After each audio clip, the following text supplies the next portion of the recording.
प्रकृति है क्या? प्रकृति कोई वस्तु नहीं है। प्रकृति के अंदर सतोगुण भी है, रजोगुण भी है और तमोगुण भी है।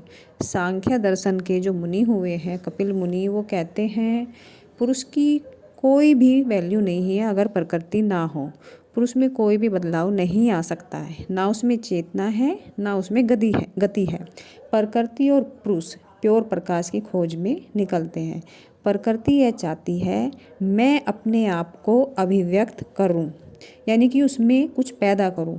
मेरे अंदर शक्ति है पैदा करने की, पर मैं कैसे करूं? मेरे अंदर चेतना नहीं है।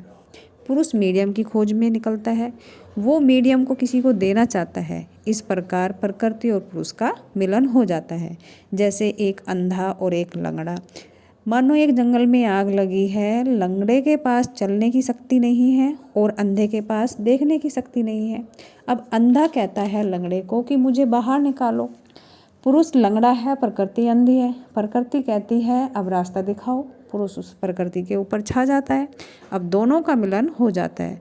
जैसे ही पुरुष प्रकृति पर छाता है तो प्रकृति को उसमें अपने अंदर ग्रहण करने की इच्छा पैदा होती है। तीनों गुण हिलने लगते हैं, सतोगुण भी, तमोगुण भी और रजोगुण भी। सतोगुण रजोगुण के पास जाता है और हलचल मच जाती है। प्रकृति के अंदर से वो सभी चीज़ें बाहर निकलनी शुरू हो जाती है जो कभी दिखाई भी नहीं दे रही थी। पुरुष प्रकृति के प्रकाश में ढल जाता है, उसके अंदर अपना प्रकाश डालता है और सभी चीज़ें दिखाई देने लगती हैं। पुरुष प्रकृति के चक्कर में फंस गया क्योंकि वो सर्वगर्भा है। प्रकृति में 25 तत्व पाए जाते हैं। अब पुरुष क्या करे? प्रकृति के चक्कर से बाहर कैसे आए? तो वो सांख्य के पास जाता है। सांख्य कहते हैं कि मेरे बस की बात नहीं है, आप योग के पास जाओ। फिर वो योग के पास जाता है। योग उसको रास्ता दिखाता है योगासना वगैरह का।